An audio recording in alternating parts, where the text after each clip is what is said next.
গল্পের আসর বাই অগ্নিলা চ্যানেলে আপনারা শুনছেন এরিক মারিয়া রিমার্কের লেখা দ্য নাইট ইন লিসবন। আজ রয়েছে এর তৃতীয় পর্ব।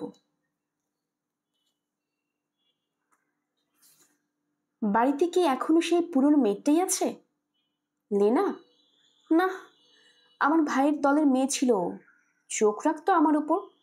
তোমার সঙ্গে চিঠি চালাচালি করছি কিনা টের পেয়ে ভাগিয়ে দিয়েছি। আর এখন যাকে রেখেছ, এটা বোকাশোকা বুড়ি। আমাকে নিয়ে মাথা ঘামায় না। কদিনের জন্য ছুটি পেলে নাচতে নাচতে দেশের বাড়িতে চলে যাবে, কিছু সন্দেহ করবে না। আমি যতক্ষণ ফোনে ছিলাম ততক্ষণে তো বাড়ি গিয়ে ছুটিটা দিয়ে দিতে পারতে।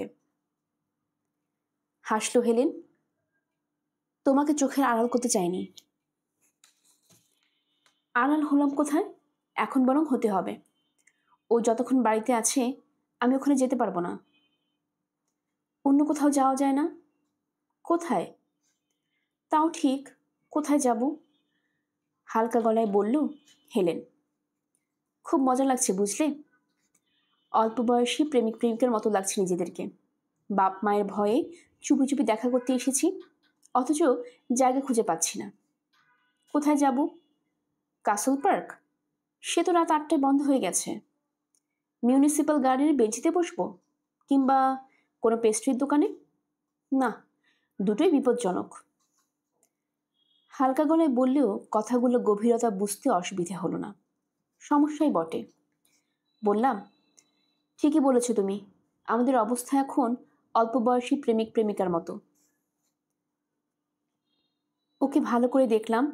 29-এ পা দিয়েছে, কিন্তু বিশেষ পরিবর্তন হয়নি। পদ্মপাতার জলের মতো ঝেড়ে ফেলেছে গত 5টি বছর। বললাম, ভুলটা আমারই। কোনো কিছু না ভেবে ছুটে এসেছি তোমার কাছে। আসার আগে এটাও ভাবিনি এতদিনে তুমি আর কাউকে বিয়ে করে থাকতে পারো। কথাটার জবাব দিলেন না হেলেন। রাস্তায় আলোয় চকচক করছে বাদামি চুল। বলল, আমি তাহলে বাড়িতে গিয়ে বুড়িটিকে ছুটি দিয়ে আসি। তুমি আবার হাওয়া হয়ে যাবে না তো? হাসলাম। না, হব না। রাস্তায় তো নিশ্চয় দাঁড়িয়ে থাকবে না। কোথায় যাবে? যেখানে আজ আমাদের দেখা হলো, সেই গির্জাতে। আজকাল গির্জা আর মিউজিয়ামের চেয়ে নিরাপদ জায়গা আর নেই। গত 5 বছরে ও দুটো জায়গায় এত বেশি সময় কাটিয়েছে যে এখন আমাকে তুমি আধা পাদ্রী আর আধা কিউরেটর বলতে পারো। হাসলাম কথাটা বলে। বেশ, যাও। আধ ঘন্টা পরে এসো। অ্যাপার্টমেন্টের জানালাগুলো চেনো তো? চিনব না কেন? যদি কোনো জানালা খোলা দেখো তাহলে বুঝবে সব ঠিকঠাক। উপরে চলে এসো। আর যদি বন্ধ পাও তাহলে না হোক খোলা পর্যন্ত অপেক্ষা করো। ছেলেবেলা কথা মনে পড়ল। রেড ইন্ডিয়ান সেজে মার্টেন্সের সঙ্গে খেলতাম। জানালায় বাতি জেলে পরস্পরকে সংকেত দিতাম আমরা। হেলেনের কথা শুনে মনে হলো সুদূর সেই শৈশবে ফিরে গেছি। জীবনের চক্র বোধ হয় একই বলে। ঠিক আছে বলে উল্টো ঘুরতে শুরু করলাম। গির্জাতে যাচ্ছ তো? যেন নিশ্চিত হতে চাইল হেলেন। হ্যাঁ, দেখি সেন্ট মেরি এখনো খোলা আছে কিনা। খোলা না পেলেও বাইরে বসে সময় কাটাতে পারবো। বিল্ডিংটা গথিক ডিজাইনে তৈরি, স্টাডি করতে পারবো। শিল্পের ব্যাপারে ইদানিং আগ্রহ তৈরি হয়েছে আমার। সাবধানে থেকো। তোমাকে একা ছাড়তে কেন যেন ভয় করছে।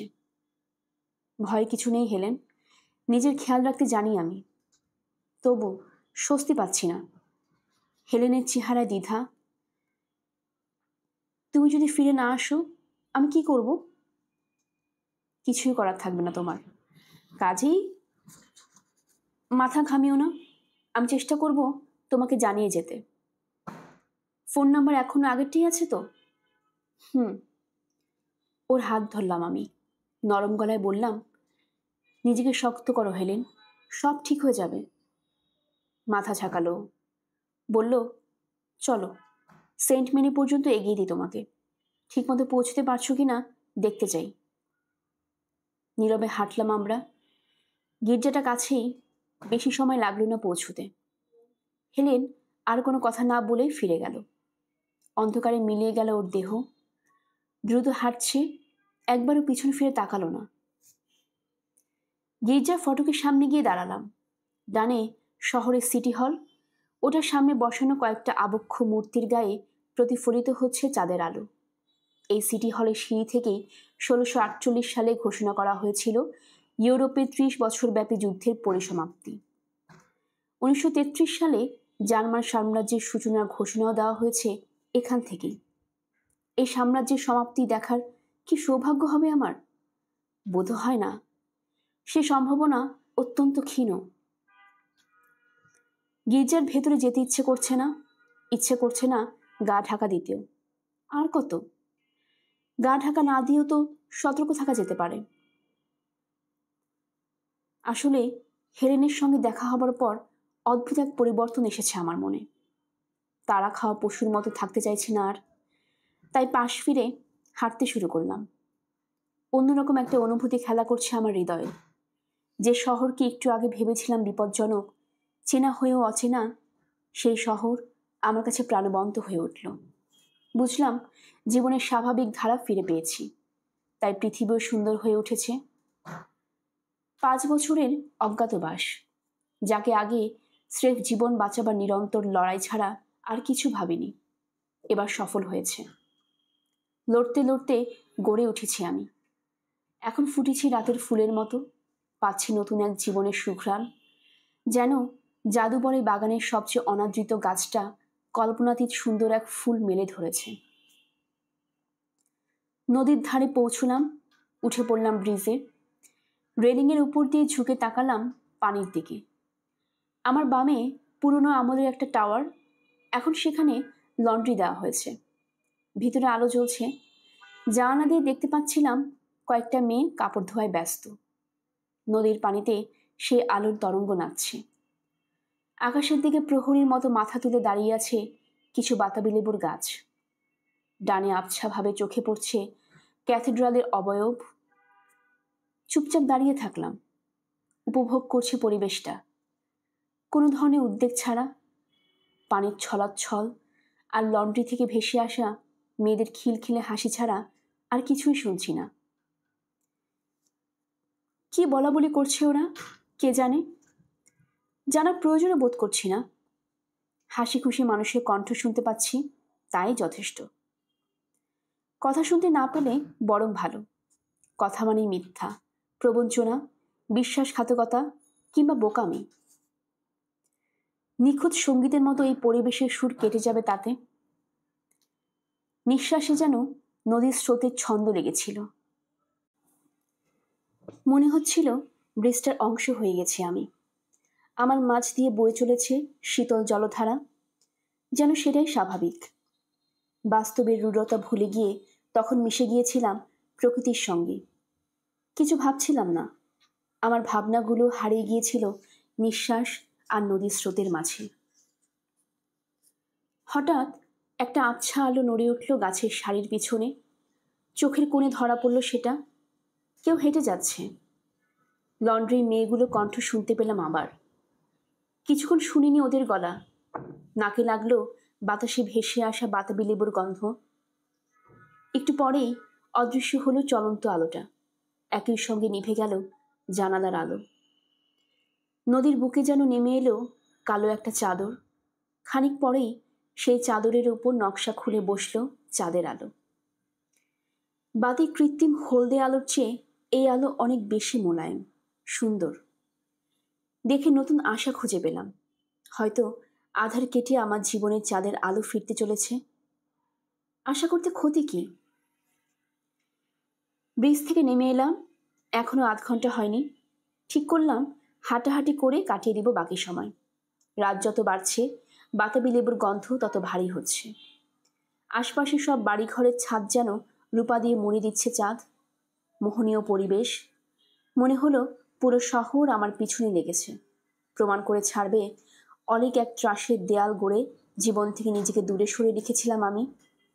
কোথাও কোনো বিপদ নেই, চাইলেই বাড়ি ফিরতে পারি, পুরনো জীবনে ফিরে যেতে পারি। বলা বাহুল্য এ ধরনের চিন্তা বিপজ্জনক, তবে তার জন্য আমাকে সচেতনভাবে কিছু করতে হলো না। অবচেতন মনেই রূঢ় স্মৃতির তলোয়ার উঁচিয়ে তাড়াল বাজে ভাবনাগুলোকে। অতীতে বহুবার নিজেকে নিরাপদ ভাবতে গিয়ে গ্রেফতার হয়েছি, তাই আপনাতেই এক ধরনের প্রতিরক্ষা ব্যবস্থা গড়ে উঠেছে মনের ভেতরে। আমাকে অসতর্ক হতে দেয় না কিছুতেই। সন্তর্পণে পথ চলতে থাকলাম। সময় মতো হাজির হলাম হিটলার প্লাজে। আমাদের বাড়িটা এক কোণে, রাস্তা আর চত্বর মিলিত হয়েছে ওখানটায়। রাস্তার নাম এখনো বদলায়নি। জানালাটা খোলা, মানে নিরাপদে ঢুকতে পারি বাড়িতে। তারপরেও একটু অপেক্ষা করলাম। এরপর রাস্তা পেরিয়ে দ্রুত পায়ে এগিয়ে গেলাম বাড়ির দিকে। ভেবেছিলাম কারোর সঙ্গে দেখা হবে না, কিন্তু সদর দরজা পেরিয়ে সিঁড়ির সামনে যেতেই কারো পায়ের আওয়াজ শুনলাম। উল্টো ঘুরে ছুট দিতে পারলে ভালো হতো, কিন্তু তার সময় নেই। অজ্ঞত দাঁড়িয়ে রইলাম। এক মুহূর্ত পরে দেখতে পেলাম বয়স্ক এক মহিলাকে সিঁড়ি ভেঙে নেমে আসছে। অচেনা, বাড়ির পুরনো বাসিন্দাদের কেউ নয়। আমাকে পাশ কাটিয়ে চলে গেল সে। দ্বিতীয়বার ফিরে তাকালো না। আমিও স্বাভাবিক ভঙ্গিতে পা রাখলাম সিঁড়িতে। ভেতরে ভেতরে অবশ্য হৃদস্পন্দন বন্ধ হয়ে যাবার জোগাড়।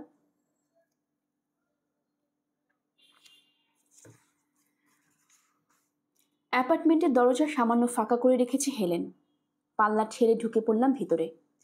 ও অপেক্ষা করছিল দরজার মুখেই। জিজ্ঞেস করলো, কেউ তোমাকে দেখতে পেয়েছে? হ্যাঁ, এক বয়স্ক মহিলা। মাথায় কাঁচা পাকা চুল? হুম। তাহলে আমার মেইট। চিলেকোঠা থাকেও। সোমবার পর্যন্ত ছুটি দিয়ে দিয়েছি। গোছগাছ করতে গিয়ে সম্ভবত দেরি করে ফেলেছে, নইলে দেখা হতো না তোমার সঙ্গে। ওকে নিয়ে ভাবতে হবে না, বললাম আমি। আমাকে চিনতে পারিনি, চিনলে বুঝতে পারতাম। আমার টুপি আর কোট নিয়ে নিল হেলেন। হ্যাঙ্গারে ঝোলাতে যাচ্ছে দেখে বললাম, এখানে না, ক্লজেটে নিয়ে রাখো, কেউ দেখে ফেললে সর্বনাশ। দেখবে না, এখানে কেউ এলে তো। লিভিং রুমের দিকে এগুলো হেলেন। ওর পিছু নেওয়ার আগে দেখে নিলাম দরজায় ঠিকমতো চাবি দেওয়া আছে কিনা। দেশত্যাগের পর প্রথম দিকে খুব মনে পড়ত বাড়ির কথা। এরপর জোর করে নিজেকে ভুলিয়েছি সব। আজ ফিরে এসে তেমন কোনো অনুভূতি হচ্ছে না। মনে হলো পুরনো একটা ছবির দিকে তাকিয়ে আছি, ব্যাস। দোরগোড়ায় দাঁড়িয়ে চোখ বোলালাম ভেতরে। তেমন কোনো পরিবর্তন হয়নি। সোফা আর চেয়ারগুলো শুধু মেরামত করা হয়েছে। ওগুলোর রং আগে সবুজ ছিল না। জানতে চাইলাম। উহ, নীল, জানালো হেলেন। গল্পের এই পর্যায়ে আমার দিকে ফিরল সুয়ার্জ। বলল, জড়বস্তুর আলাদা জীবন আছে বুঝলে, তার সঙ্গে নিজের জীবনে তুলনা করলে হতাশ হতে হয়। জিজ্ঞেস করলাম, তুলনা করবে কেন? তুমি করো না? করি, তবে ভিন্নভাবে। নিজেকে নিজের সঙ্গেই তুলনা করি। নদীর ধারে খিদে পেলে এক কাল্পনিক আমের সঙ্গে তুলনা করি, যার শুধু খিদে পায়নি, ক্যান্সারও হয়েছে। এই ভেবে স্বস্তি পায় যে আমার অন্তত ক্যান্সার হয়নি। ক্যান্সার? সুয়ার্জ অবাক হলো। ক্যান্সার কেন? ক্যান্সারই হতে হবে তা বলছি না, সিফিলিস বা যক্ষ্মাও হতে পারে। ক্যান্সারের কথা বলেছি উদাহরণ হিসেবে। আর কোনো উদাহরণ পেলে না? এক দৃষ্টে আমার দিকে চেয়ে আছে সুয়ার্জ। ক্যান্সার এ তো ভয়ঙ্কর একটা রোগ। ভয়ঙ্কর বলেই উদাহরণ দিয়েছি। আমি মানতে পারছি না। প্রাণঘাতী যে কোনো রোগের ব্যাপারেই সেটা খাটে। ঘাড় নেড়ে সায় দিল সুয়ার্জ। খানিক পরে জিজ্ঞেস করলো, তোমার খিদে পেয়েছে? না তো, কেন? একটু আগে খিদের কথা বললে কি না, তাই জিজ্ঞেস করছি। তোমার সঙ্গে দেখা হবার পর দুবার খেয়েছি, পেটে আর জায়গা নেই। চুপ হয়ে গেল সুয়ার্জ। খানিক পরে বলল, বাড়ির চেয়ার আর সোফাগুলোর রং হলুদ দেখছিলাম। মেরামত করা হয়েছে। 5 বছরে ওইটুকুই ঘটেছে বাড়িতে, আর আমার কপালে জুটেছে দুনিয়ার সমস্ত দুর্ভাগ্য। দুটোর মাঝে যোজন যোজন ফারাক। তুলনা করতে গেলে অমনই দেখাবে, আমি বললাম। মানুষ মরে, কিন্তু আসবাবপত্র তো মরে না। মরা মানুষটার খাট পালঙ্ক চেয়ার টেবিল সব আগের মতোই থাকে। সত্যিই কি থাকে? থাকবে না কেন? আসবাবপত্র তো মানুষের শরীরে অংশ নয়। মালিক মরে গেলে নতুন মালিকের দখলে চলে যায়। কেউ কি আর ভাবে ওগুলো আগেকার ছিল? মানুষের জীবন আসলে গুরুত্বহীন। গুরুত্বহীন? প্রতিবাদ করল সুয়ার্জ। কি বলছো তুমি? মানুষের জীবন যদি গুরুত্বহীন হয় তো কোনটা গুরুত্বপূর্ণ? কোনোটাই না। জানি কথাটা একই সঙ্গে সত্য আবার মিথ্যা। আমরাই এক একটা জিনিসের উপর গুরুত্ব চাপাই। মদের গ্লাসে ছোট্ট একটা চুমুক দিল সুয়ার্জ। সেটা কি দোষের? গুরুত্ব দেব না কেন? এই প্রশ্নের জবাব আমার জানা নেই। ধরে নাও স্রেফ কথার কথা বলেছি। জীবনকে আমি যথেষ্ট সিরিয়াস চোখে দেখি। ঘড়িতে চোখ বোলালাম, 2টো সামান্য বেশি বাজে। নাচের বাজনা বাজাচ্ছে ব্যান্ড, ট্যাঙ্গো সঙ্গীত। ট্রাম্পেটের ছোট ছোট ধ্বনিকে জাহাজের সাইরেন বলে ভ্রম হচ্ছে। কয়েক ঘন্টা পরেই ফুটবে ভোরের আলো। তখন বেরিয়ে যেতে পারবো এখান থেকে, মুক্তি পাবো। পকেটে হাত দিয়ে দেখে নিলাম টিকিট দুটো।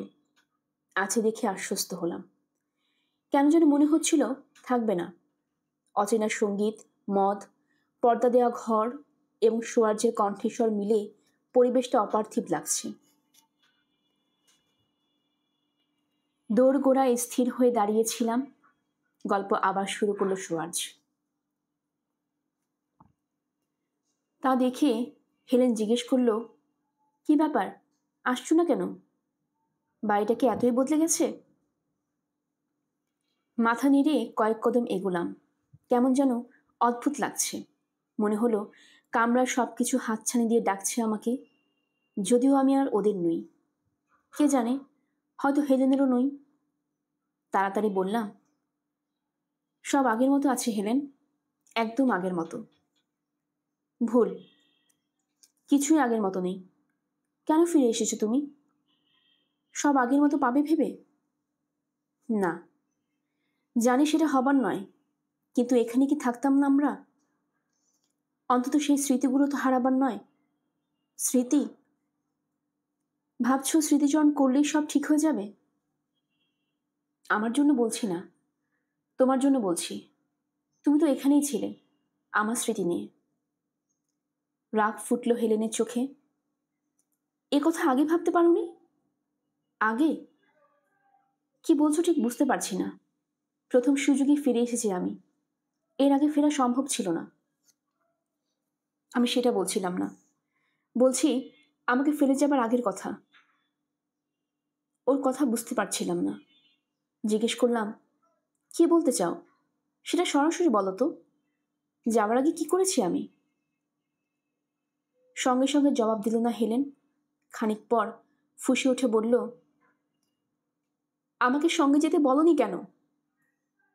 থমকে গেলাম। এটা কেমন কথা? ঘর বাড়ি, বাবা মা, ভাই সবকিছু ছেড়ে আমি তোমাকে কি করে সঙ্গে যেতে বলি? ওদেরকে আমি ঘৃণা করি। মাথা ঝাঁকালাম। বেশ, বুঝলাম, কিন্তু উদ্বাস্তু জীবনের কষ্ট কি ভয়ানক তা তুমি জানো না? যাবার আগে তুমিও তো জানতে না। অকাট্য যুক্তি। দীর্ঘশ্বাস ফেলে বললাম, আমি আসলে চাইনি তোমার শেকড় ছিঁড়তে। কোথাকার শেকড়? এখানকার? এখানকার কোনো কিছুই আমার ভালো লাগে না। থাক সে কথা। তুমি ফিরে এলে কেন? আগে কিন্তু এখনকার সবই তোমার ভালো লাগতো। মনে করিয়ে দিলাম আমি। হেলেন আবার জিজ্ঞেস করলো, তুমি ফিরে এলে কেন? কামরার আরেক প্রান্তে দাঁড়িয়ে আছে ও। দুজনের মাঝে প্রাচীর হয়ে আছে হলুদ চেয়ারের শাড়ি এবং 5টি বছর। মনে হলো তিক্ততা ও অভিযোগের ঢেউ আমাকে আঘাত করছে। ঘর ছেড়ে যাবার সময় এত কিছু ভাবিনি। যা করেছি তা স্বাভাবিক বলেই মনে হয়েছিল। বিপদ ও অনিশ্চয়তার মাঝে হেলেনকে সঙ্গী করিনি, কিন্তু এখন বুঝতে পারছি সেটাও মেনে নিতে পারিনি। তুমি ফিরে এসেছো কেন জোসেফ? তৃতীয়বারের মতো জানতে চাইল হেলেন। ওর জন্য ফিরেছি বলতে পারলে ভালো হতো, কিন্তু পারলাম না। বললে মিথ্যা বলা হতো। কারণ সেই মুহূর্তে টের পেলাম ফেরার কারণ ভিন্ন। আমি আসলে ফিরে এসেছি তীব্র হতাশা থেকে। আমার শক্তির ভাণ্ডার নিঃশেষ হয়ে গেছে। আত্মরক্ষার নগ্ন প্রবৃত্তির এমন শক্তি নেই যে একাকিত্বে হিমস্পর্শ সইতে পারে। আমি নতুন জীবন গড়তে অক্ষম, সে ইচ্ছাও হয়নি। কারণ পুরনো জীবনকে পিছনে ফিরে আসতে পারিনি আমি, তাকে ভুলতে পারিনি, জয়ও করতে পারিনি। গ্যাংগ্রিনের মতো সেটা ছড়িয়ে পড়েছিল আমার ভিতরে। এই অবস্থায় দুটো পথ খোলা ছিল, হয় পচে মরা কিংবা সুস্থ হবার জন্য ফিরে আসা। দ্বিতীয় পথটা বেছে নিয়েছি আমি। এর আগ পর্যন্ত বিষয়টা ধাঁধার মতো লাগছিল আমার কাছে, কিন্তু এবার একটা বিরাট বোঝা যেন নেমে গেল মন থেকে।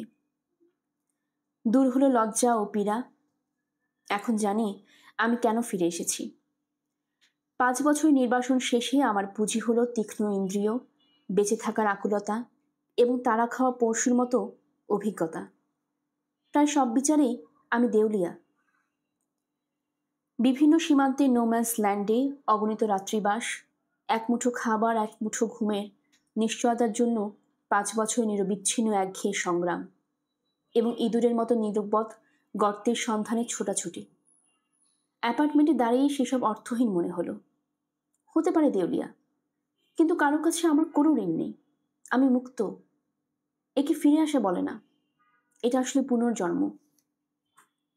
গত 5 বছর সত্যটা মারা পড়েছে সীমান্ত পেরিয়ে জার্মানিতে ঢোকার সঙ্গে সঙ্গে। নতুন এক মানুষ তার স্থান নিয়েছে, যে সব দায়দায়িত্ব থেকে মুক্ত। আমার দিকে ফিরল শোয়ার্জ। কি বলছি তা বুঝতে পারছো? কথাগুলো পরস্পর বিরোধী মনে হচ্ছে না তো? না, মাথা নেড়ে বললাম আমি। স্বাধীনতা দিবার স্বপ্ন কে না দেখে? নিজেকে মুক্ত ভেবে ক্ষণিকের সান্ত্বনাও পাওয়া যায়, কিন্তু আমাদের রিফিউজি সত্তা সহজে মরে না, ফিরে ফিরে আসে। ঠিকই বলেছ, শোয়ার্জ একমত হলো। সত্যি সত্যি মারা গেলে খুব ভালো হতো। নিদেন পক্ষে যদি 2-3টা জীবন একই সঙ্গে ধারণ করতে পারত মানুষ, তাহলে কষ্টের অপর পিঠে সুখের একটা জীবন বেছে নেওয়া যেত। ভাবনাটা চমৎকার, মন্তব্য করলাম। আমি অবশ্য হেলেনকে অত কিছু বলতে যাইনি। কাহিনীর খেই ধরল শোয়ার্জ। তার প্রয়োজনও ছিল না। হঠাৎ করে নিজেকে এত হালকা লাগলো যে মনে হলো ওসব কথা নিষ্প্রয়োজন। বোঝাতে গেলে যদি উল্টো বোঝে। ও হয়তো চাইছে আমি বলি ওর জন্যই ফিরে এসেছি, কিন্তু অন্তর্দৃষ্টি দিয়ে দেখলাম ও কথা বললেই আমি বিপদে পড়ব। খুলে যাবে অতীতের দুয়ার, আর সরসে বেরিয়ে আসবে সমস্ত অভিযোগ, অনুযোগ আর গ্লানির স্রোত। এক অর্থে হেলেন আমার শত্রু, অপেক্ষায় আছে ভালোবাসার তলোয়ার উঁচিয়ে আমাকে আঘাত করার জন্য। আমার সবকটা দুর্বল স্থানও চার চেনা। লড়াই জেতার কোনো সুযোগ নেই আমার। তার চেয়েও কোনো কিছু বোঝা না বোঝাটাই উত্তম। যা বোঝারও ও নিজেই বুঝে নেবে। হেলেনের দিকে এগিয়ে গেলাম আমি। হাত রাখলাম কাঁধে। বুঝলাম ও কাঁপছে। অপ্রকৃতিস্থদের মতো প্রশ্নটা করলো আবার, কেন ফিরিলে তুমি? কেন? জবাব না দিয়ে বললাম, খুব খিদে পেয়েছে হেলেন, সারাদিন কিছু খাইনি। বলতে বলতে চোখ গেল ওর পাশে ছোট একটা টেবিলে রূপালি ফ্রেমে বাঁধানো এক অচেনা ভদ্রলোকের ছবি দেখলাম। জিজ্ঞেস করলাম, কে ওটা? চমকে উঠল হেলেন। বলল, কেউ না। তাড়াতাড়ি ছবিটা ঢুকিয়ে রাখলো টেবিলের ড্রয়ারে। আমার দিকে তাকিয়ে মলিন ভঙ্গিতে হাসল শোয়ার্জ। ছবিটাও ফেলে দেয়নি, ছিঁড়েও ফেলেনি।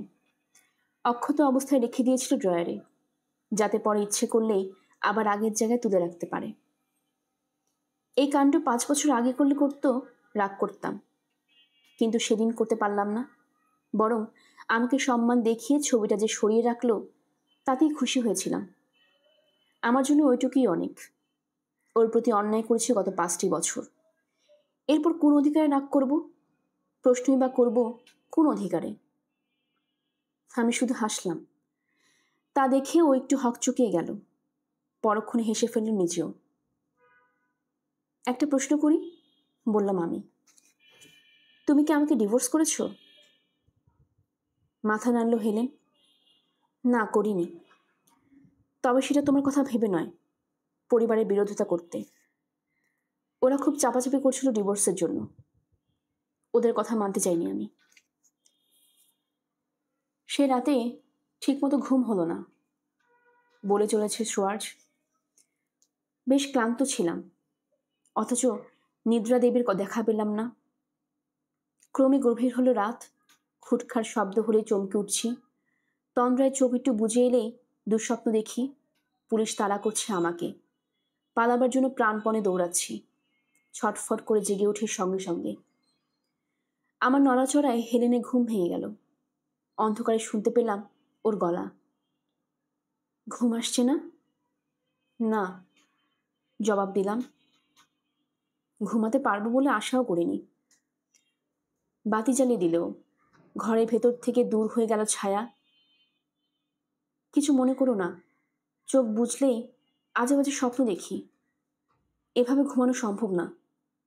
ঘরে মদ আছে? আছে, বাপের বাড়ি থেকে ওই একটা জিনিসই আমি পাই। কিন্তু তুমি কবে থেকে মদ ধরলে? ফ্রান্সে যাবার পর থেকে। মদের রকম ফের জানো? খুব একটা না, সস্তা লাল ওয়াইন পর্যন্তই আমার দৌড়। কিচেন থেকে দুটো বোতল আর কর্ক স্ক্রু নিয়ে এলো হেলেন। বলল আমাদের ফুয়েরার মদ তৈরির নিয়ম কানুনেও হাত দিয়েছে। আগে ন্যাচারাল ওয়াইনে চিনি মেশানো নিষিদ্ধ ছিল, এখন মদ প্রস্তুতকারকরা শুধু চিনি না, যা খুশি তাই মেশাতে পারে। বোকার মতো তাকিয়ে রইলাম। এসব বিষয়ে আমি একেবারেই অজ্ঞ। আমার চেহারা লক্ষ্য করে এবার ব্যাখ্যা করলো হেলেন। আঙ্গুর ফলন যদি ভালো না হয়, চিনি মিশিয়ে টক মদকে কৃত্রিমভাবে মিষ্টি বানায় ওরা। এক ধরনের প্রতারণা আর কি। আগে ওটা নিষিদ্ধ ছিল, কিন্তু মদ রফতানি করে বৈদেশিক মুদ্রায় ধান্ধায় নেমেছে ফুয়েরার ও তার সাথীরা, তাই তুলে দেওয়া হয়েছে ও নিয়ম। কর্ক স্ক্রু আর বোতল দুটো এগিয়ে দিল। একটা বোতল খুললাম আমি। দুটো গ্লাস নিয়ে এলো হেলেন। ওর দিকে তাকিয়ে বললাম, তামাটে হয়ে গেছো তুমি। পুরো মার্চ মাস পাহাড়ে স্কি করে কাটিয়েছি, সেজন্যে। জামা কাপড় খুলে নিশ্চয়ই স্কি করনি? না, কিন্তু সানবাথের সময় কাপড় না পরলেও চলে। তুমি স্কি করতে শিখলে কিভাবে? আগে তো পারতে না। একজন শিখিয়েছে। কঠিন শোনালো হেলেনের কণ্ঠ। ভালোই কাজ করেছো। গ্লাসের মদ ঢেলে বাড়িয়ে দিলাম ওর দিকে। গন্ধটা চমৎকার, বার্গান্ডি চেয়েও মিষ্টি। জার্মানি ত্যাগের পর থেকে এমন মদ চোখে দেখার সৌভাগ্য হয়নি। হেলেন জিজ্ঞেস করলো, তুমি জানতে চাও না কে স্কিং শিখেছে আমাকে? না। অবাক হয়ে আমার দিকে তাকালো। 5 বছর আগে হলে এই অবস্থায় হয়তো ওকে প্রশ্ন বাণে জর্জর করে ফেলতাম, কিন্তু এখন আমি নির্বিকার, কোনো কৌতূহল নেই। তুমি বদলে গেছো হেলেন। এ কেমন কথা? এর আগে অন্তত 2 বার বলেছি আমি বদলাইনি। যাকগে, ওতে কিছু যায় আসে না। গ্লাস ধরে রেখেছে হেলেন, কিন্তু চুমুক দিচ্ছে না। বলল, তুমি না বদলালেই বোধ হয় আমি খুশি হব। গ্লাসে চুমুক দিলাম আমি। বললাম, তাতে আমাকে শাস্তি দিতে সুবিধা হবে বুঝি? আমি আবার কখন তোমাকে শাস্তি দিতে চাইলাম? ঠিক বলতে পারবো না, অনেকদিন হয়ে গেছে তো। অবশ্য সে আমলে আমি যে ধরনের মানুষ ছিলাম তাদের শাস্তি দিতে চাইলে কোনো দোষ দেখি না। তোমার অন্তত চেষ্টা করা উচিত ছিল। করিনি কে বলল? আমার তা মনে হয় না। কিছু করতে চাইলেই তুমি বলে কই করতে। আরেকটা চুমুক দিলাম গ্লাসে। মদটা বেশ ভালোই। এটা বোধ হয় বাড়তি কিছু মেশায়নি, একদম খাঁটি। কিন্তু তোমার বেলাতে বিশেষণটা সম্ভবত খাটে না। গ্লাসের উপর দিয়ে ওর দিকে তাকালাম। কিন্তু তোমার বেলায় খাটে। সত্যি, তুমি অনন্যা। রূপ আর গুণের এমন সমন্বয় সচরাচর চোখে পড়ে না। অতটা নিশ্চিত হয়েও না, একটু ক্ষুব্ধ গলায় বলল হেলেন। বসে পড়ল বিছানায়। আমিও কোনো ব্যাপারে নিশ্চিত নই, বললাম। তবে অনিশ্চয়তা একটা সুবিধে আছে। শেষ পর্যন্ত যদি টিকে থাকতে পারো, শক্ত খুঁটির এক নিশ্চয়তা খুঁজে পাবে। কথাগুলো ভারী শোনাতে পারে, কিন্তু সেগুলো বলছি গড়াতে থাকা একটা পাথরের অভিজ্ঞতা থেকে। গড়াতে থাকা পাথর মানে আমার মতো যাযাবর, যে কোথাও থামতে পারে না, বেঁচে থাকে রিফিউজি বা ধর্মপ্রচারকের মতো। আধুনিক মানুষ সে পথেই চলছে। সত্যি বলতে কি, প্রচলিত ধারণার চেয়ে অনেক বেশি রিফিউজি এখন পৃথিবীতে বাস করে, যদিও তাদের একটা বড় অংশ কখনো ঘর ছাড়ে না। মন্দ শোনাচ্ছে না, বলল হেলেন।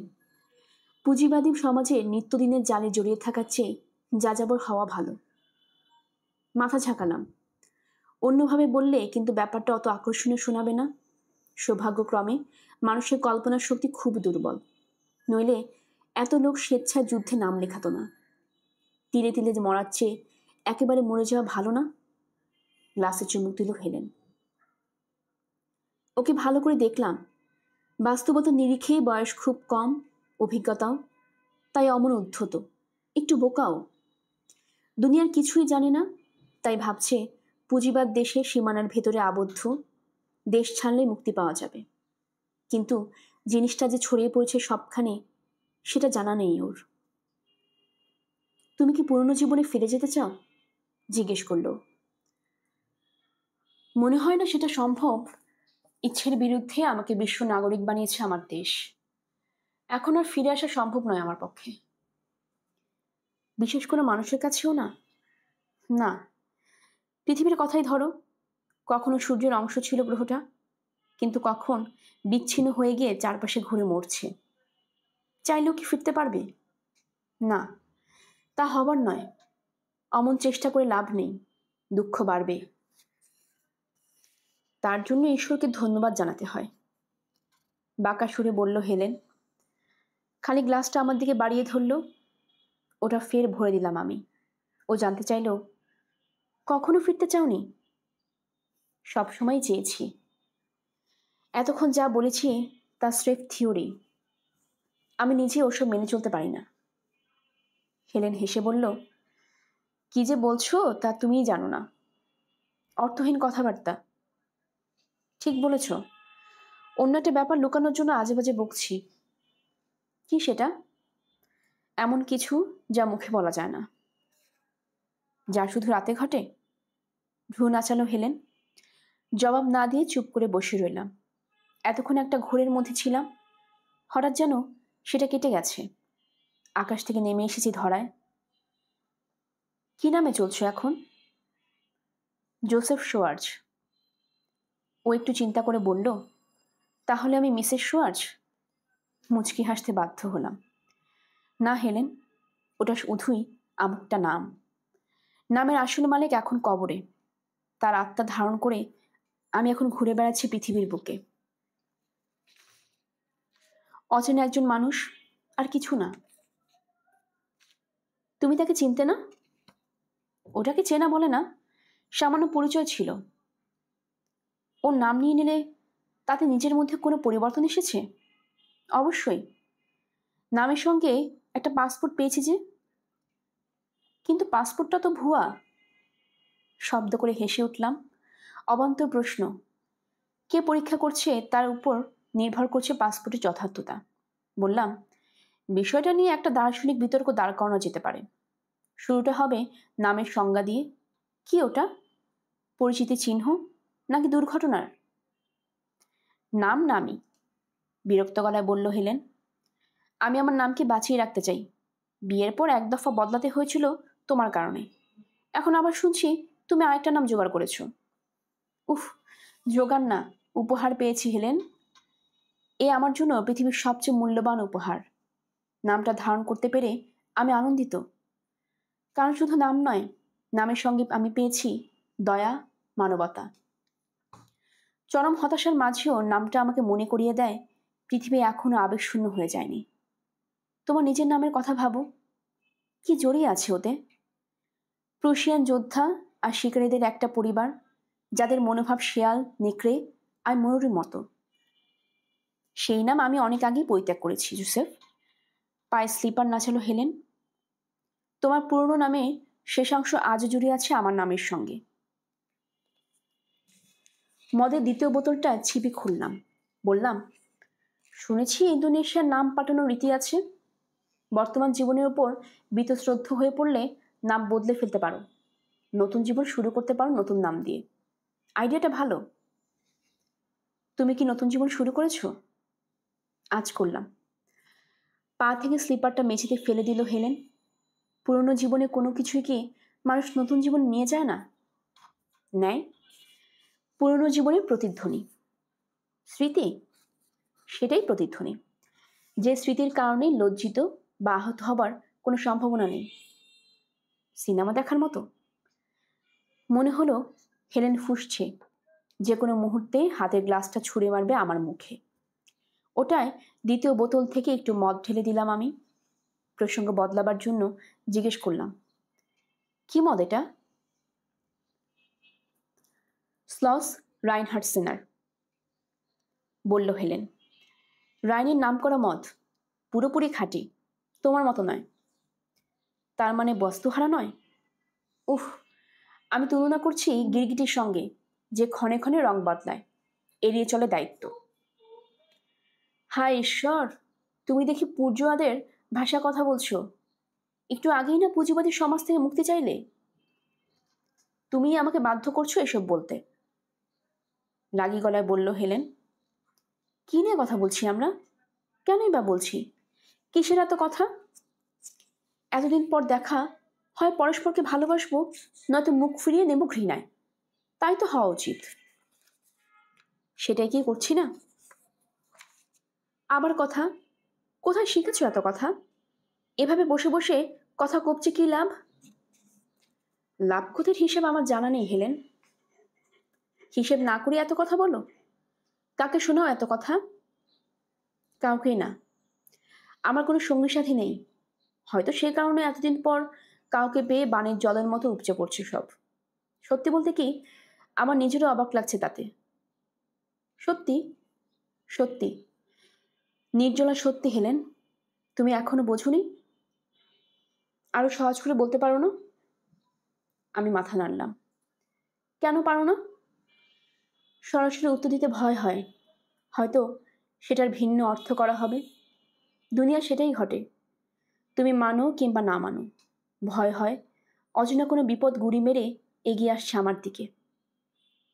সরাসরি সেটা স্বীকার না করলে বিপদটা ঝাঁপিয়ে পড়বে আমার উপরে। তার চেয়ে যতক্ষণ অস্বীকার করছি, যতক্ষণ ভুলে থাকছি, ততক্ষণ আমি নিরাপদ। সেজন্যই এত ঘুরিয়ে পেঁচিয়ে কথা বলা, অচেনা রাস্তায় পথ চলা। খুব গম্ভীর কথা বলছো জোসেফ, জানি। সেজন্যই বলছি, ওসবের অর্থ খুঁজতে যেও না। আমি বেঁচে আছি, ধরা পড়িনি, তোমার কাছে ফিরে এসেছি, এসবে কি যথেষ্ট নয়? কেন ফিরেছ? আমাকে আশ্বস্ত করার জন্য? চুপ করে রইলাম। কিংবদন্তি নারী যোদ্ধার মতো লাগছে হেলেনকে। হাতে মদের গ্লাস নিয়ে দৃষ্টিবাণে ফালা ফালা করেছে আমাকে। নিষ্ঠুর, সাহসী, কৌশলী, যা চায় তা না পাওয়া পর্যন্ত ছাড়বে না। উপলব্ধি করলাম ওকে আসলে অতীতে চিনতে পারিনি আমি। অবলা, অসহায় ভাবতাম ওকে, আমাকে ছাড়া অচল। অথচ আজ সম্পূর্ণ অন্য রূপে দেখছি। যাকে বেড়াল ছানা ভেবেছিলাম, আজ যেন সে বাঘিনীতে পরিণত হয়েছে। আদর করতে গেলে কামড়ে ছিঁড়ে নেবে হাত। বুঝতে পারছিলাম বিপদ ডেকে আনিছি। আবল তাবল হাজারো কথা বললেও এমন কিছু বলিনি যাতে আমার উপরে আস্থা ফিরে আসে হেলেনের। বরং মেলে ধরেছে নিজের দুর্বলতা, ব্যর্থতা। এমন যে হবে সেটা আন্দাজও করেছিলাম, আর আন্দাজ করেছিলাম বলেই বুঝলু ঘটানা। নিজের অক্ষমতার কথা আমি জানতাম, আর সেটা ঢাকবার কোনো চেষ্টা আমি করিনি। হয়তো ভেবেছিলাম নারী সুলভ কায়দায় আমার পরিস্থিতি বুঝে নেবে হেলেন, সমবেদনা জানাবে। কিন্তু বাস্তবে তা ঘটেনি। বরং আমার কাছ থেকে স্বাভাবিক কোনো ব্যাখ্যা না পেয়ে বিচলিত হয়ে পড়েছে ও, আর সে কারণে রুষ্ট হয়ে আক্রমণ করতে শুরু করেছে। ও বুঝতে পারছে না কেন ওকে জড়িয়ে ধরছি না আমি, কিংবা চুমো খাচ্ছি না। ব্যাপারটাকে ব্যক্তিগত অপমান বলে মনে হচ্ছে ওর। এই ধরনের পরিস্থিতিতে দুটো কাজ করা যেতে পারে: সব খোলাসা করে দিয়ে আত্মসমর্পণ করা, কিংবা কৌশলে এমন কিছু বলা যাতে আম ছালা দুটোই বাঁচে। কোপ খাবার ভয় তখনই থাকে যখন কেউ গলা বাড়ায়। এই সত্যটা গত 5 বছরে ভালোই শিখেছি আমি। তাই দ্বিতীয় পথটা বেছে নিলাম। বললাম, আমার পরিস্থিতিতে মানুষ কুসংস্কারচ্ছন্ন হয়ে পড়ে। সরাসরি কিছু বললে বা করলে উল্টো ফল হবে বলে বিশ্বাস করে তারা। তাই কোনো কিছুই সরাসরি করা সম্ভব নয়। সরাসরি কথা বলাও সম্ভব নয়। অর্থহীন কথা বলছো, বলল হেলেন। হাসলাম। বহুদিন হলো অর্থ নিয়ে মাথা ঘামানো ছাড়া দিয়েছি, নইলে করলার মতো তেতো হয়ে যেতাম। তাই কতটা কুসংস্কারচ্ছন্ন তুমি? অনেকটাই। আমার ধারণা তোমাকে ভালোবাসি বা তোমাকে ছাড়া বাঁচব না টাইপের কোনো কথা বলা মাত্র দরজায় গেস্টপের করা নাড়া শুনতে পাবো। ধীরে ধীরে আমার দিকে মুখ ফেরালো হেলেন। ভাব দেখে মনে হলো না আমার কথা বিশ্বাস করেছে। তারপরেও নরম গলায় জানতে চাইল, সত্যি কি সেটাই কারণ? হ্যাঁ, একমাত্র কারণ, জোর গলায় বললাম। সাক্ষাৎ নরকে ছিলাম আমি, সেখান থেকে আচমকা পৌঁছে গেছি স্বর্গে। এই অবস্থায় আমার কাছ থেকে স্বাভাবিক আচরণ আশা করতে পারো না তুমি। অনেকবার ভেবেছি তুমি ফিরে এলে কি হবে। একটু পর বলল হেলেন, বাস্তবের সঙ্গে সেটা একদমই মিলছে না। কোথায় পার্থক্য? সেটা জানতে চাইলাম না। প্রেমের নেশায় অনেক প্রশ্নই করে মানুষ, কিন্তু যখন সেসবের জবাব আসে প্রেম জানলা দিয়ে পালিয়ে যায়। তাই সব প্রশ্নের জবাব খুঁজতে নেই। আমি শুধু বললাম, না মেলাই স্বাভাবিক। হাসলো হেলেন। কথাটা ঠিক না জোসেফ। শুনতে সঠিক মনে হলো। থাকবে, মদ খাওয়া শেষ হচ্ছে তোমার? দর্শনীয় ভঙ্গিমাতে আড়মোড়া ভাঙল। হাতের গ্লাসটা নামিয়ে রাখলো মেঝেতে, তারপর শুয়ে পড়ল বিছানায়।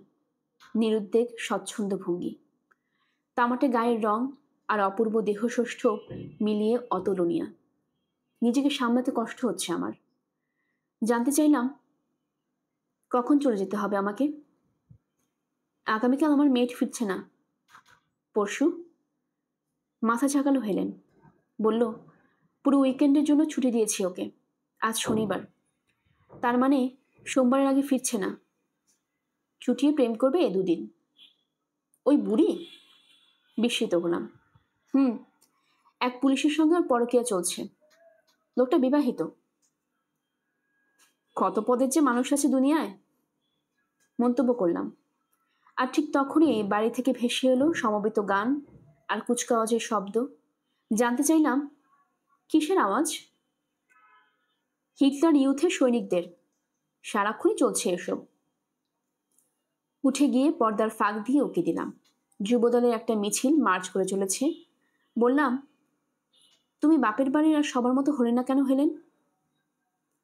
আমার দাদি ছিলেন ফরাসি, বোধহয় তার ধাঁচ পেয়েছি। এই খবর আগে জানতাম না তো। কারণ খবরটা গোপন রাখা হয়েছে। কেন তা বলতে পারি না। হাই তুলে আবারও আড়মোড়া ভাঙল হেলেন।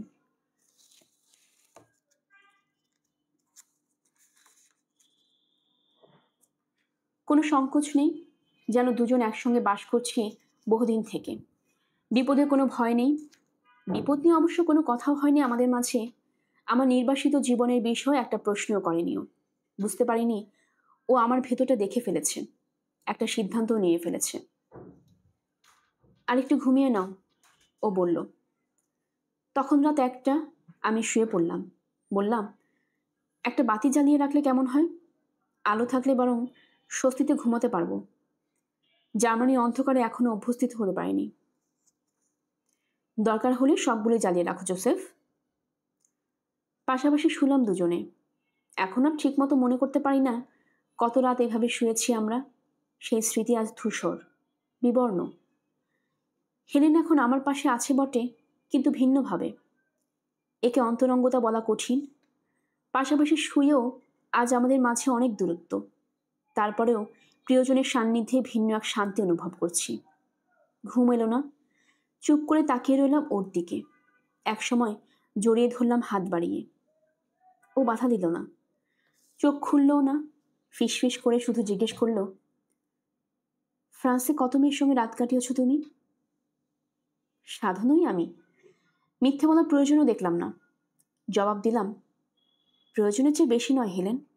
তাছাড়া ওরা কেউ তোমার মতো ছিল না। দীর্ঘশ্বাস ফেলে পাশ ফিরতে চাইল। কিন্তু তার আগেই ঢলে পড়ল ঘুমে। ধীরে ধীরে আমিও হার মানলাম নিদ্রা দেবীর সামনে। এবার কোনো দুঃস্বপ্ন দেখলাম না। ভোরের দিকে একবার জেগে উঠলাম। ততক্ষণে দুজনের মাঝে সমস্ত দূরত্ব মিটে গেছে। কাছে টানতেই স্বেচ্ছায় ধরা দিল হেলেন। সুখের সাগরে ভেসে গেলাম দুজনে। তারপর পরস্পরকে জড়িয়ে ধরে আবার তলিয়ে গেলাম ঘুমে। আলোয় ঝলমল করছে আমাদের পৃথিবী, আধার যেন হারিয়ে গেছে চিরতরে। বিল ফাঁকি সন্দেহে হোটেল মালিক পুলিশে খবর দেয় কিনা সেই ভয়ে সকাল হতেই ফোন করলাম মানস্টারে হোটেলে। ওদেরকে জানালাম জরুরি কাজে গতকাল অসব্রুনাকে আটকে গিয়েছিলাম, আজ রাতে ফিরব। অলস কণ্ঠে একজন জানালো, কোনো সমস্যা নেই, ঘর রাখা হবে। জিজ্ঞেস করলাম আমার নামে কোনো চিঠি আছে কি না। না, চিঠি নেই। ফোন ছেড়ে দিলাম। হেলেন পিছনে দাঁড়িয়েছিল। আমি উল্টো ঘুরতে জিজ্ঞেস করলো, চিঠি? কার চিঠি পাবার আশা করছো? কারো না, সন্দেহ কাটাবার জন্য কথা বলেছি। যে লোক চিঠির প্রত্যাশায় থাকে তাকে ঠকবাজ ভাবতে পারে না কেউ। তুমি ঠকবাজ? মাঝে মাঝে বাধ্য হই লোক ঠকাতে, তবে অস্বীকার করব না, ওতে একটু হলেও মজা আছে। হাসলো হেলেন। আজ রাতে তাহলে মাস্টারে ফিরছ? এখানে তো থাকার উপায় নেই। কাল তোমার মেয়েট ফিরে আসছে। অস্তাব্রুকের হোটেলে থাকাও বিপজ্জনক, কিন্তু মানস্টারে কেউ আমাকে চিনবে না। এখান থেকে মাত্র 1 ঘন্টা দূরত্ব। মানস্টারে কতদিন থাকবে বলে ভাবছ? ওখানে না যাওয়া পর্যন্ত বলতে পারছি না। তারা খাওয়া লোকের 6ষ্ঠ ইন্দ্রিয় তীক্ষ্ণ হয়, বিপদের পূর্বাভাস পায় তারা। এখানে বিপদে আশঙ্কা করছো? হ্যাঁ, আজ সকাল থেকে। গতকাল এরকম লাগেনি। ভ্রুকুটি করল হেলেন। তাহলে তোমার ঘর থেকে বেরোনোর দরকার নেই। সন্ধ্যার আগে এমনিতেও বেরোচ্ছি না। যখন বেরোবো সরাসরি চলে যাব স্টেশনে। গম্ভীর হয়ে গেছে হেলেন, কি যেন ভাবছে। সব ঠিক হয়ে যাবে, ওকে আশ্বস্ত করলাম। একটুও ভেবো না, ঘন্টা ধরে বাঁচতে শিখেছি আমি, পরদিনের কথা না ভেবে। ভালো জিনিসই শিখেছ, বাঁকা সুরে বলল হেলেন। কণ্ঠে ফিরে এসেছে গত সন্ধ্যার ক্ষোভ। শখ করে শিখিনি, বাধ্য হয়েছি। এত নিয়মকানুন মানতে ইচ্ছে করে না। মাঝে মাঝে সতর্ক থাকতে ভুলেও যাই। এই দেখো না, মানস্টার থেকে একটা রেজার কিনে আনা উচিত ছিল, অথচ আনিনি। সন্ধ্যা নাগাদ খোঁচা খোঁচা দাড়িতে আমাকে ভবঘুরের মতো দেখাবে। অমন চেহারা কাউকে দেখলে সন্দেহ করে পুলিশ। সারাক্ষণ ফিটফাট থাকতে হয় রিফিউজিকে। বাথরুমে একটা রেজার আছে, ওটা তোমারই। 5 বছর আগে যেটা ফেলে গেছো। ক্লজেটে শার্ট, প্যান্ট আর স্যুটও পাবে, কিছুই ফেলিনি আমি। ওর কথা শুনে মনে হচ্ছে অন্য কোনো নারীর টানে ঘর ছেয়েছিলাম আমি। এতদিন পর ফিরে এসেছি নিজের জিনিসপত্র ফেরত নিতে। ভুল বোঝাবুঝি দূরও করার কোনো চেষ্টা এখন পর্যন্ত করিনি, তাতে লাভও নেই। হেলেনকে ভালো করেই চিনি, নিজের নিবিশ্বাস থেকে নড়ত না এক চুল। মাঝখান থেকে অর্থহীন একটা ঝগড়া জড়িয়ে পড়তাম আমরা, তার চেয়ে যে যার মতো থাকা ভালো। বাথরুমে গেলাম। পুরনো স্যুটগুলো থেকে টের পেলাম অনেকটাই শুকিয়ে গেছি। পরিষ্কার আন্ডারওয়্যার পেয়ে খুশি হয়ে উঠলাম। বিকেলে হোটেলে ফেরার সময় কয়েকটা নিয়ে নিব সঙ্গে। না, পুরনো জামা কাপড় দেখে স্মৃতিকাতর হলাম না, কারণ নির্বাসনকে আর দুর্ভাগ্য ভাবি না আমি। ভাবি এক যুদ্ধ, নিজের ক্রমবিকাশের জন্য যা জরুরি। দিনটা কেটে গেল আবেগের ঘন ঘটায়। আমাকে আবার চলে যেতে হবে, এই চিন্তায় মনমরা হয়ে রইলাম দুজনেই। তবে হেলেনের চেয়ে ব্যাপারটায় আমি বেশি অভ্যস্ত। মনে মনে তৈরি হতে পারলাম আমি, কিন্তু ওর জন্য সেটা ব্যক্তিগত অপমান হয়ে দাঁড়ালো। আমার হঠাৎ আবির্ভাবে ঘূর্ণা কাটতেই, অভিমানে হৃদয়ে প্রলেপ না পড়তেই ওকে ছেড়ে চলে যাবার আবার যাচ্ছি।